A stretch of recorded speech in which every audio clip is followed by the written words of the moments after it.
The Kawasaki is back in the shop. Forgot to mention that it had a leaky radiator. So we're gonna go ahead and see where it's actually leaking from, if it's a hose or the rad itself. So we just topped it up with some water. It was bone dry. You can see it's actually running out here. It's leaking from somewhere over here. So we come over the back.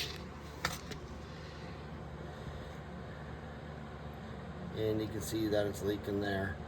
So he did buy a radiator just in case. So we're gonna go ahead and pull this one out and install the new one.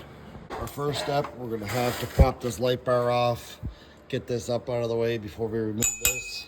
So that's out of the way.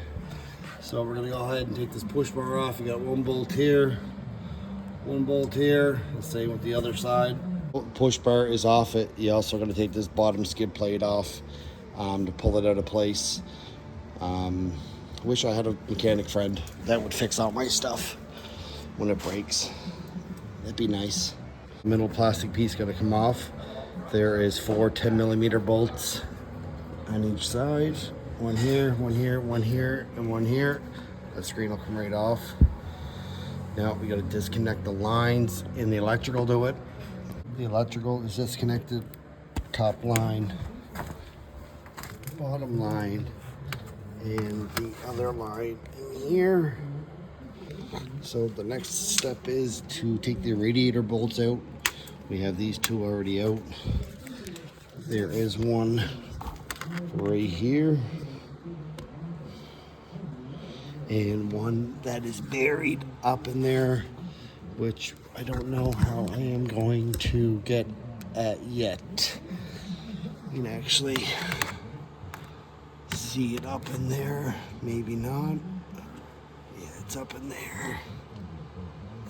So get them out and this rad should pop right out. So to get at these top clips, see, you got my wrench in there. You gotta take the two little plastic clips out of the back here and two bolts out of here to lift this up. So this gives you more play to get in there. It'd be easier with another person to hold this up, but I'll figure it out. But just gives you enough play to do it.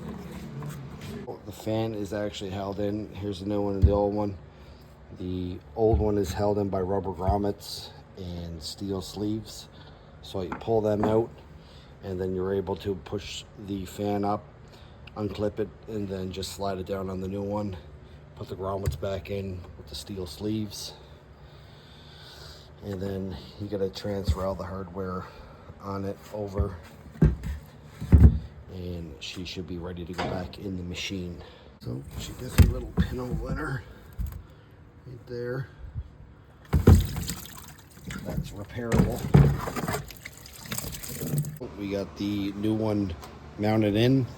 All the hardware is on it, all the hoses, electrical, and vent lines. So next thing is to put the front end back on, fill it up, and she's ready to go.